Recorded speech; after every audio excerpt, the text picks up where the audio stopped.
नमस्कार, स्वागत है आपका। मैं हूं आपके साथ दिनेश अवस्थी। खंडवा लोकसभा उपचुनाव में चुनाव प्रचार के लिए 15 दिन बाकी हैं। कांग्रेस में फिलहाल बैठकों का दौर खत्म नहीं हुआ है। वहीं बीजेपी संगठन नेता और मंत्री गांव-गांव में सभाएं कर रहे हैं। चुनाव प्रचार की हकीकत देखें तो बीजेपी संगठन इस वक्त भी प्रचार कर रहा है, जबकि मंगलवार को कमलनाथ के साथ आए पूर्व मंत्री और विधायकों ने अब रवानगी ले ली है। पार्टी के मुताबिक सभी नेता अब रावण दहन के बाद ही आएंगे। उपचुनाव के लिए 30 अक्टूबर को मतदान है। आज 13 अक्टूबर नाम वापसी से पहले तक कांग्रेस बीजेपी कैंडिडेट्स के साथ 14 निर्दलीय तथा क्षेत्रीय दलों के उम्मीदवार हैं। 28 अक्टूबर की शाम तक चुनाव प्रचार पूरी तरह से थम जाएगा। इस तरह सभी उम्मीदवार और राजनीतिक पार्टियों के लिए अगले 15 दिन का समय बचा है, जिसमें वो अपना विजन जनता के सामने रखकर वोटर्स को अपने पक्ष में कर सकते हैं। लेकिन सियासी सरगर्मी में अभी तक बीजेपी पूरी तरह से एक्टिव मोड में है। हालांकि मंगलवार को हुई पूर्व मुख्यमंत्री कमलनाथ की आम सभा के बाद कांग्रेस भी फ्रंट पर आ चुकी है, लेकिन युवक कांग्रेस और सेवा दल बिल्कुल भी सक्रिय नहीं दिखाई दे रही है। अब ये देखना होगा कि कौन सी पार्टी लोगों के दिल में अपनी जगह बनाने में सफल हो पाती है, और जिस तरह से संगठनों को लेकर के लगातार दोनों दल अपनी मजबूती का दावा करते रहे हैं, वो कितनी सही है और वो कितनी कामयाब हो पाएगी, इस पर भी आज हम चर्चा करेंगे।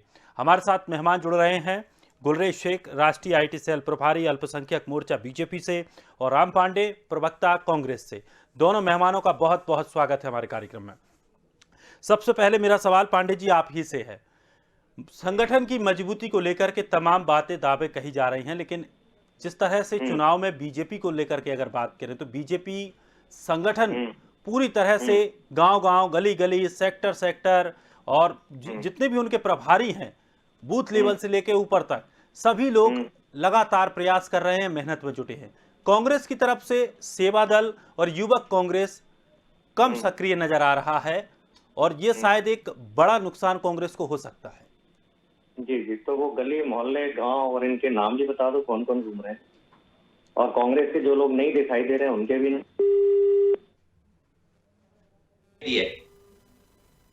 हेलो। जी जी पांडे जी। हेलो। पांडे जी आप तक आवाज पहुंच रही है?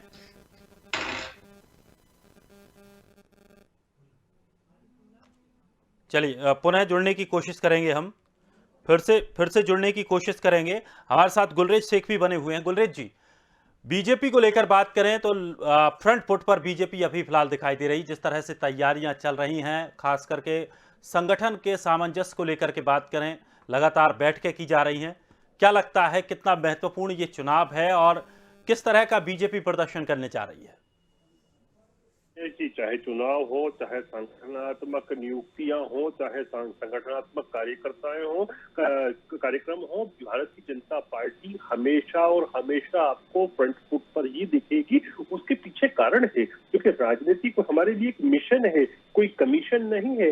इसीलिए हमारा कार्यकर्ता एक ट्रू कार्यकर्ता के रूप में जिस भी जगह पर चुनाव होता है, जहां पर भी संगठन के विस्तार का काम होता है या संगठन द्वारा कोई और कार्य दिया गया हो, चाहे वो वैक्सीनेशन की ड्राइव का कार्य हो या दूसरे काम हो, वह कार्य को वह तन मन धन आत्मा से करता है। तो यही कारण है कि हम बार बार विजयश्री होते हैं, जनता से हमारा सतत संवाद रहता है और हमारा कार्यकर्ता जनता के लिए अनजान नहीं होता और जनता हमारे लिए अनजान नहीं है। इसका मतलब यह हुआ कि हम ही जनता में से हैं और जनता ही हम में से है।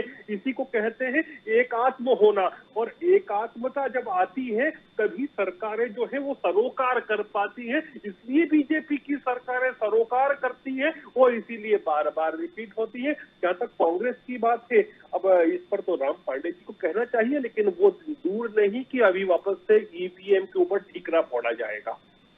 बिल्कुल, और संगठन को लेकर के हमेशा यह बात भी कही जाती है कि बीजेपी संगठन से जुड़ा हुआ प्रमुख दल है, जो संगठन की लेकर के संगठन की बात भी मानता है, संगठन के जो निर्देश होते हैं, दिशा निर्देश होते हैं, उन पर भी काम करता है।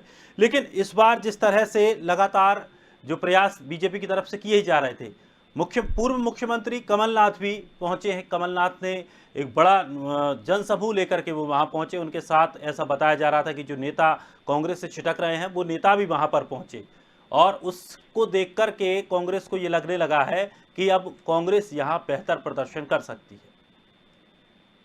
नहीं, देखिए किसी नेता के साथ पहुंच जाना, मुंह दिखाई कर लेना, इससे कोई फर्क नहीं पड़ता है।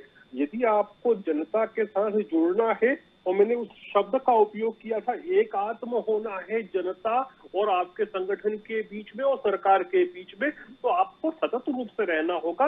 ये मुंह दिखाई और स्टेज का प्रेजेंटेशन जो होता है ना, ये कारपोरेट में तो चल जाता है, लेकिन ये जो संगठन होते हैं, वैसे संगठन जो जमीन पे ग्रास रूट लेवल पर काम करते हैं, वो जनता के द्वारा उभर के आते हैं और जनता का अपने आप में समावेश कर लेते हैं, उनमें इस प्रकार के कृत्य नहीं होते कि ये आ गया। अरे भैया, हमारे भी त्योहार होते हैं, चाहे वो होली दिवाली हो, ईद बकरीद हो, हमारा कार्यकर्ता सतत रूप से काम करता है।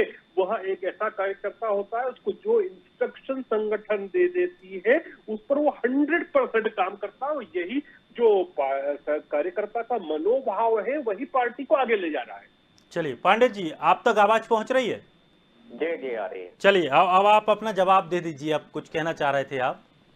जी, मैं ये पूछना चाह रहा हूँ कि 1885 में कांग्रेस की स्थापना हुई, 1947 में कांग्रेस ने देश को स्वतंत्र कराया।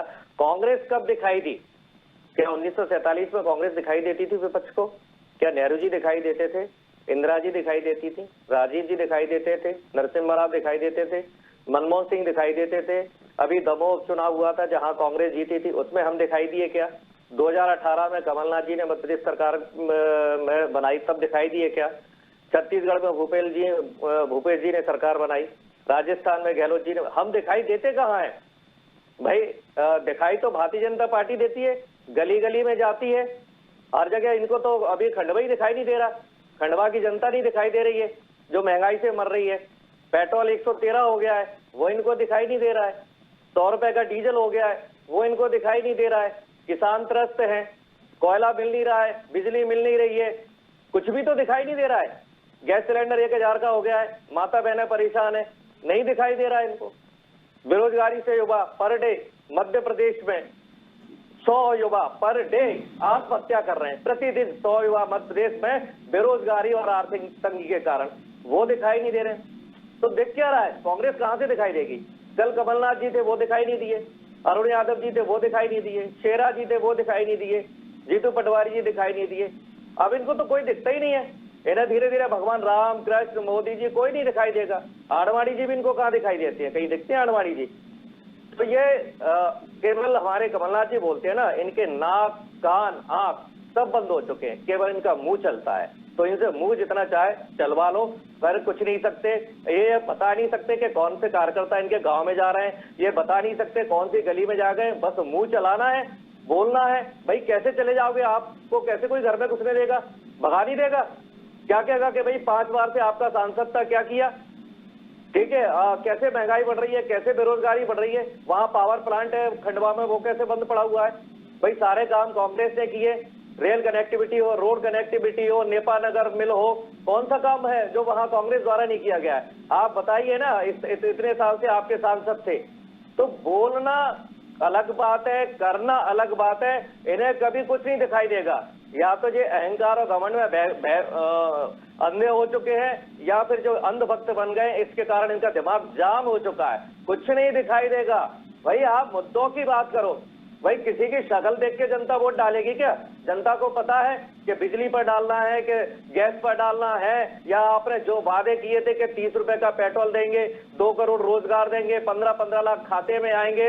ठीक है, खंडवा से आप बताइए, इंदौर का रास्ता 2 घंटे का है, 6 घंटे जाने में लग रहे हैं। पूरी रोड उखड़ी पड़ी हुई है, वो इनको नहीं दिखाई दे रहा है। इनको दिखाई क्या दे रहा है? कुछ भी तो नहीं दिखाई दे रहा है। सोयाबीन का पैसा बोला था किसानों को देंगे 40-40 हजार रुपए, वो इन्होंने नहीं दिया, वो इनको नहीं दिख रहा है। कुछ भी तो नहीं दिख रहा है। भाई क्या करेंगे ये गली मोहल्ले में जाके? भाई जो मुद्दों पर बात करो ना। भाई ये नहीं दिख रहा, वो नहीं दिख रहा, पूरा समय इसी में लगाते हैं। कमलनाथ जी की जीजाजी एक्सपायर हो गए, इनके बहनों ही एक्सपायर हो गए, उनके बहन के हस्बैंड एक्सपायर हो गए, और इन लोगों को शर्म नहीं आई। टीवी पर आकर कहते हैं कमलनाथ जी दिखाई नहीं दे रहे। मतलब वो अपने रिश्तेदारों की मृत्यु में भी ना जाए, मतलब इनको हमेशा जुमलेबाजी हमेशा दिखाई देती है। भाई चुनाव लड़ो, मुद्दों पर लड़ो, आपने जो वादे किए, जो डेवलपमेंट किया है वो आप बताइए, जो हमने काम किया है वो हम बताएंगे, जो आपने काम नहीं किया है वो हम बताएंगे, हमने जो काम नहीं किया है आप बताएंगे। तो जनता के बात बीच जाइए, मुद्दों की बात कीजिए। बोले राम पांडे नहीं दिखाई दे रहे हैं, फलाना नहीं दिखाई दे रहा है, और हमेशा एक ही बात हर चुनाव में ये नहीं दिखाई दे रहे हैं। भाई देख के जनता को वोट नहीं डालना है। जनता के दिमाग में फीड है कि आपने महंगाई, बेरोजगारी, भ्रष्टाचारी, दुष्कर्म, बताइए कितनी घटनाएं हो रही हैं दुष्कर्म की, कितने लोग चलिए जहरीली पांडे शराब जी, से लोग बच पांडे चुके जी हैं। जवाब ले लीजिए, कुछ जवाब ले लीजिए, फिर सवाल पूछ लेना। गुलरेज जी। दिनेश जी, वैसे जो टॉपिक होता है डिस्कशन का वो मीडिया चैनल खुद सिलेक्ट करती है, हमने नहीं किया है। और मीडिया को जब दिखा कि कांग्रेस के लोग उपस्थित नहीं है, तब मीडिया ने डिबेट के लिए हमको और आपको आमंत्रित किया। तो ये जो नहीं दिखा है ना, ये मीडिया को नहीं दिखा है, प्रदेश भर के मीडिया को नहीं दिखा है, तभी ये मुद्दा उठा है। थोड़ा सा हर जगह से आप जो भाजपा भाजपा करते हैं ना, ये कैसा है पता है कि जब रावण का अंत आया था तो वो राम राम कहता था, जब कंस का अंत आया था तो वो कृष्ण कृष्ण कहता था, अब जब कांग्रेस का अंत आया है तो वो भाजपा भाजपा कहती है। तो हर जगह भाजपा को बता रखे, ये मीडिया को नहीं दिख रहे आपकी उपस्थिति। और मीडिया का कैमरा जो होता है वो निष्पक्ष होता है, जिसमें चीजें कैद होती है और एनालाइज होती है। अब आप मुझे बताइए, आपके चुनाव के प्रभारी जो है वो मुकेश जी कहाँ पर है? वो भी चले गए। अब ये बात खैर आपके घर की बात है, मुझे कहनी भी नहीं चाहिए। ये तो मीडिया ने एक मुद्दा उठाया तो हम अपनी प्रतिक्रिया रखने आए, लेकिन आपको अपने संगठन को मजबूत करना चाहिए। कोर क्रक्स यही है, क्योंकि देश अच्छा विपक्ष चाहता है, प्रदेश अच्छा विपक्ष चाहता है, और बिना मेहनत करे कुछ नहीं होता इस संसार में। आपको भी मेहनत करना पड़ेगी। आप फिजूल की बातें करके आप उग्र होकर बात कर ले, इससे कुछ नहीं होना है। तो हम काम करते हैं जनता के बीच में। अभी मैं आपको आंकड़ा बताऊंगा तो आप लोग आंकड़े पढ़े नहीं होंगे। कल जो सीपीआई का इंडेक्स आया है वो कितना आया है? 4.35 आया है। जो कोर इन्फ्लेशन का इंडेक्स आया है वो आया है 5.37% आया है। तो आप इन सब चीजों को देखिए, सरकार काम करती है, जनता के लिए करती है। एडिबल ऑयल के अलावा फूड इन्फ्लेशन लोएस्ट है 2 साल में, सिवाय एक एडिबल ऑयल को छोड़ देता हूँ। तो ये सब काम होता है लगातार। आज भी जो इंफ्रास्ट्रक्चर डेवलपमेंट के कितने सारे कामों को मोदी जी पटल पर लेकर आए, शिवराज जी काम कर रहे हैं। हम सब संगठन के रूप में इस राष्ट्र की सेवा कर रहे हैं। मीडिया आपसे प्रश्न कर रहा है क्योंकि कैमरे में उनको दिख नहीं रहा है, आपके लोग ग्राउंड पे प्रेजेंट नहीं है। बाद में कहीं आप ये नहीं बोलने लग जाए कि हम तो ईवीएम के लिए हारे। इसलिए अभी तो आपको इन सब चीजों को ध्यान रखना चाहिए कि आप बनिस्बत इसके कि आप हमको दोष दें। पांडे जी। 10 महीने से दिल्ली में किसान बैठे हुए हैं, वो किसे दिखाई दिए? किसी को दिखाई दिए देश में? किसी को नहीं दिख रहे ना। 600 किसान शहीद हो गए, किसी को दिखाई दे रहे? नहीं दिख रहे ना। 4 किसानों को गाड़ी रौन देती है थार फॉर्च्यूनर, किसी को दिखा? नहीं दिख रहा है ना। तो इस समय देश में किसी को कुछ दिख नहीं रहा है। अभी ये ज्ञान बांट रहे हैं, 1000 का गैस सिलेंडर हो रहा है, फिर भी इनको कह रहे हैं कि महंगाई कम कर दी। मतलब बोलने में भी शर्म नहीं आ रही है। डीजल 100 के ऊपर हो चुका है, फिर भी कह रहे हैं महंगाई कम कर दी। शर्म नहीं आ रही है। पेट्रोल 113 रुपए हो चुका है, फिर भी कह रहे हैं कि सस्ता हो चुका है। रेत के दाम 4 गुना हो चुके हैं, स्टील के दाम डबल हो चुके हैं, सरिये के दाम 4 गुना हो चुके हैं। हर चीज महंगी होती जा रही है, लेकिन इनको दिख नहीं रहा है। लोग आत्महत्या कर रहे हैं आर्थिक तंगी से, परेशानी से। भाई 36 लाख रजिस्टर्ड बेरोजगार हैं, जो मध्य प्रदेश की गवर्नमेंट की जो पोर्टल पर, वेबसाइट पर 36 लाख रजिस्टर्ड हैं। आप देख लीजिए मध्य प्रदेश की जनसंख्या कितनी है। और हर महीने घोषणा करते हैं कि 1 लाख वैकेंसी निकाली जाएंगी हर महीने, लेकिन नहीं निकाली जाती है। युवाओं से पैसा ले लिया जाता है, 500 हजार रुपए फॉर्म भरने के ले लिए जाते हैं। मतलब गरीब युवाओं से वहां से भी पैसा निकलवा लिया जाता है, और एग्जाम नहीं कराई जाती है। और एग्जाम हो भी जाती है तो उनको अपॉइंटमेंट लेटर नहीं मिलता है। जिनकी एग्जाम हो चुकी है वो भोपाल में रोज हड़ताल कर रहे हैं, ये उनको दिखाई नहीं दे रहे हैं। पुलिस उन पर डंडे बरस आ रही है। वो अतिथि शिक्षक इनको दिखाई नहीं दे रहे हैं। 27 लाख किसानों का कर्जा माफ हो गया, वो इनको दिखाई नहीं दे रहा है। कमलनाथ सरकार ने किया था, 100 रुपए में 100 यूनिट बिजली दी, वो इनको दिखाई नहीं दी। मेट्रो परियोजना इंदौर भोपाल में हमने शुरू की, वो इनको दिखाई नहीं दी। 1000 गौशालाओं का निर्माण किया हमने, वो नहीं दिखाई दिया। गौ माता इनको दिखाई नहीं दे रही। गौ माता के बच्चे का बधियाकरण कर रहे हैं, ये बैल का। भाई गौ माता की सेवा करना चाहिए, वो दूध दही दे, इस बात की सेवा करना चाहिए। उसके बच्चों का, बैलों का ये बधियाकरण कर रहे हैं। कैसे? नाटक नौटंकी वाले लोग हैं हर जगह, बस केवल मुंह चलाने से ये चाहते हैं कि काम चल जाए। भाई मुकेश नायक हो या राजकुमार पटेल हो, सचिन यादव हो, सचिन बिरला हो, आप उनका इंटरव्यू तो लीजिए कि वो कहाँ है, किस गांव में है, क्या कर रहे हैं। आप उनका इंटरव्यू लेंगे, उनसे बात करेंगे, तब सच्चाई पता चलेगी। या सुबह उठकर वो आपको 24 घंटे का अपना टाइम टेबल दे दें कि हम कहाँ बैठे हुए हैं। अरे जब कल कमलनाथ जी नहीं दिखाई दिए किसी को, कल अरुण यादव जी दिखाई नहीं दिए किसी को, कल शेरा या नहीं दिखाई दिए, हमारे कल विधायक नहीं दिखाई दिए खंडवा में, तो किसी को क्या दिखाई देगा। गुलरेज जी, आप बताइए, अब मैं क्या कहूँ इस चीज पर कि ये दिखाई नहीं दिए, वो नहीं दिखाई दिए। ये तो मीडिया को जो नहीं दिख रहा है, और पूरे मध्य प्रदेश, केवल स्वदेश नहीं, पूरे मध्य प्रदेश के चैनल और न्यूज पेपर इस पर बात कर रहे हैं। अब उसके ऊपर भी यदि भारतीय जनता पार्टी के प्रवक्ता प्रतिनिधि से यदि प्रश्न पूछेंगे तो क्या उत्तर दे सकती है। तो इनको जवाब देना है कि मीडिया को आप क्यों नहीं दिखाई दे रहे, क्यों नहीं दिखाई दे रहे, क्योंकि आप है नहीं, जो होता है वो कैमरे में कैद होता है। अभी ये बात कर रहे थे इन्फ्लेशन की। अब थोड़ा बहुत मैं आर्थिक विषयों की जानकारी रखता हूँ, उसका विद्यार्थी हूँ। तो इन्फ्लेशन जो होता है ना, वो एक किटी होती है जो अलग अलग टाइप के इन्फ्लेशन को मिलके बनती है। जैसे एक होता है तो 5-7 तरीके के इन्फ्लेशन होते हैं, जिससे फुल इन्फ्लेशन बनता है। डिमांड पुल इन्फ्लेशन होता है, core inflation, hyper inflation, cost push inflation, wage inflation और इम्पोर्टेड इन्फ्लेशन। भारत में आज के समय यदि इन 6 मापदंड में से एक कोई बड़ा है तो वो कॉस्ट पुश इन्फ्लेशन है, जो कि एलपीजी और पेट्रोलियम प्रोडक्ट्स की वजह से बढ़ा है। लेकिन बाकी जो 5 प्रकार के इन्फ्लेशन होते हैं, जो इन्फ्लेशन को बिल्डअप करते हैं, वो अंडर कंट्रोल है या नीचे है। इसीलिए आपने देखा कि जो आंकड़े, यदि हम ईयर ऑन ईयर बेसिस पे बात करें, तो इसी महीने पिछले वर्ष जो आंकड़ा आज के तारीख में फूड इन्फ्लेशन का आ रहा है 4.35, वो था 7.89। तो आप बताइए कि ये फर्क हुआ कि नहीं हुआ। उस समय भी मैंने बोला था, अलग अलग डिबेट में बोला था कि हाँ ये ज्यादा है, और हमने एक सीमा रखी है कोर इन्फ्लेशन की, वो रखी है it should not cross the mark of 6%। अभी जुलाई अगस्त में 6.25 पहुंचा था, अभी 5.35 पहुंचा है। तो जब मैंने कहा था कि हाँ ये अधिक है, इसको कम करने की आवश्यकता है, और मुझे उम्मीद थी कि ये अगले क्वार्टर में हो जाएगा, और मुझे अभी गुलरेज जी, आप पढ़े लिखे हैं, बीजेपी पार्टी पढ़ी लिखी है, लेकिन आम आदमी को ये आंकड़े समझ में नहीं आते। उसे जो धरातल पर दिखाई देता है वो भारी पड़ता है। आप आंकड़ों से सफाई दे देते हैं, किसी भी बात को लेकर के आंकड़े तो आ जाते हैं, लेकिन धरातल पर वो उससे भिन्न होता है। पब्लिक की समझ में नहीं आता कि ये क्या कह गए आप। अभी क्या हुआ था, मैं कुछ देर पूर्व की बात बताऊं आपको। आज अभी से 1-1.5 घंटे पहले ही बात है कि मैं एक राष्ट्रीय चैनल पर कांग्रेस के राष्ट्रीय प्रवक्ता के साथ इन्फ्लेशन के मसले पर ही बैठा था, और बात यही आ रही थी कि आप जो बात कर रहे हैं ये आंकड़ों की बात है, लेकिन फाइनली क्या होता है कि आंकड़े जो होते हैं उसी से RBI, reserve bank of India या फिर वर्ल्ड बैंक या कोई भी इंस्टीट्यूशन दुनिया का हो, वो अपनी पॉलिसीज निर्माण करते हैं। फिर कांग्रेस के लोग कैसी बातें करते हैं कि चीजें बहुत महंगी हो गई, खाद्य पदार्थ बहुत महंगा हो गया। आप एक सीजनल चीज की बात नहीं करते। आज के समय में आप गुलरेज जी, कांग्रेस अकेली नहीं कह रही है, पब्लिक भी कह रही है ये चीज। अकेली कांग्रेस नहीं कह रही है, पब्लिक भी यही कह रही है कि सब कुछ महंगा हो गया।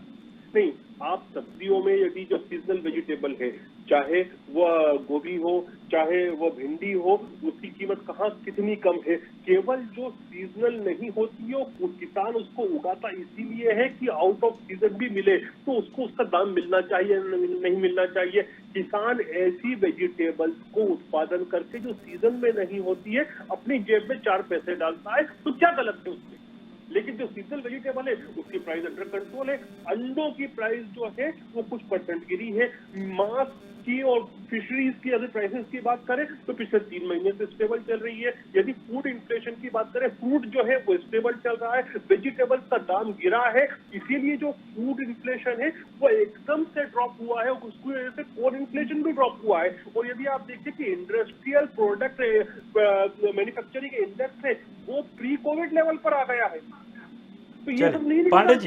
पांडे जी, बीजेपी से जब भी जवाब मांगा जाता है, आंकड़ों में जवाब दे दिया जाता है कि इतने इतने करोड़, इतना इतना परसेंट, इतने इतने प्रतिशत। क्या पब्लिक आंकड़ों से संतुष्ट हो जाएगी? देखिए, मैं एक प्रार्थना जरूर कर रहा हूँ, थोड़ा रोक रहा हूँ कि मैं मैं अपनी पार्टी की तरफ से दुआ कर रहा हूं कि पूर्व प्रधानमंत्री मनमोहन सिंह का स्वास्थ्य अच्छा नहीं है और उनको अभी अस्पताल में एडमिट किया है। मैं प्रार्थना करता हूं कि वो शीघ्र और अतिशीघ्र स्वस्थ होकर बाहर आए। जी जी पांडे, धन्यवाद।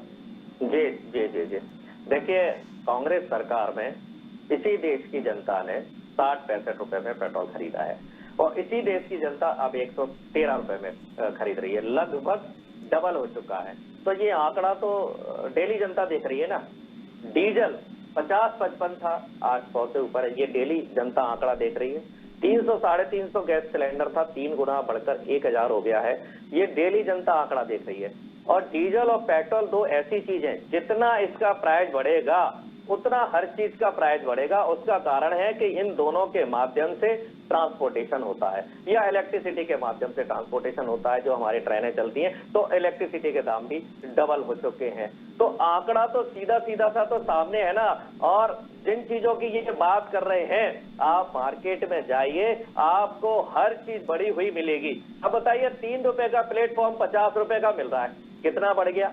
रेल का किराया जहां 100 रुपए लगता था, 200 लगता है, 1000 लगता है, वहां 2000 हो गया है, डबल हो चुका है। हवाई यात्रा तो इन्होंने 3 गुना कर दिया है। और यदि आप ग्वालियर से भोपाल चले जाओ, कहीं भी रोड पर चले जाओ, तो 20 रुपए जो टोल लगता था वो 60 रुपए हो गया है, 3 गुना। ऐसा कौन सा टैक्स है? आप देखिए, डीजल पेट्रोल पर कांग्रेस सरकार में 3-3.5% एक्साइज लगती थी, अब वो 30-32% लग रही है, 10 गुना एक्साइज ड्यूटी। कभी किसी ने इमेजिन किया था? तो ये आंकड़े तो सीधे सीधे से जनता के सामने हैं। किसको बेवकूफ बना रहे हैं? और देखिए, सीधा सा फंडा होता है कि जब डिमांड ज्यादा होती है किसी चीज की और लोगों की जेब में पैसा होता है, महंगाई बढ़ती है, तो समझ में आता है। ये सिंपल सा सिद्धांत है कि किसी चीज की डिमांड ज्यादा है और लोगों की जेब में पैसा है, महंगाई बढ़ रही है। लेकिन अभी क्या हो रहा है? लोगों की जेब में पैसा नहीं है, डिमांड भी कम है, उसके बाद भी महंगाई बढ़ रही है। इसलिए ये देश की अर्थव्यवस्था के लिए बहुत ज्यादा घातक है, देश की जनता के लिए बहुत ज्यादा घातक है। इसलिए कोयला खत्म हो रहा है, विदेशों से कोयला नहीं आ पा रहा है, कोल इंडिया को घाटे में ले जाया जा रहा है, जिससे कोल इंडिया को भी अदानी को दे दिया जाए, जिससे अदानी पूरी बिजली वही उत्पन्न करेगा। अभी जो बिजली का बिल है वो 4 गुना होगा। अभी अदानी के कोयले के जो खदाने हैं, उसने कह दिया है मैं उधार नहीं दूंगा। कोल इंडिया ने तो कोयला फिर भी उधार दे दिया, 8000 करोड़ मध्य प्रदेश को सरकार को कोल इंडिया ने देना। तो सारी चीजें एक दूसरे से जुड़ी हुई हैं। इनके जो कारनामे हैं वो जनता के सामने धीरे धीरे धीरे धीरे आ रहे हैं। एक एक चीजें देश की इसलिए बिक रही हैं, पहले उनको घाटे में ले जाना, जानकर बीएसएनएल को जानकर घाटे में ले जाना।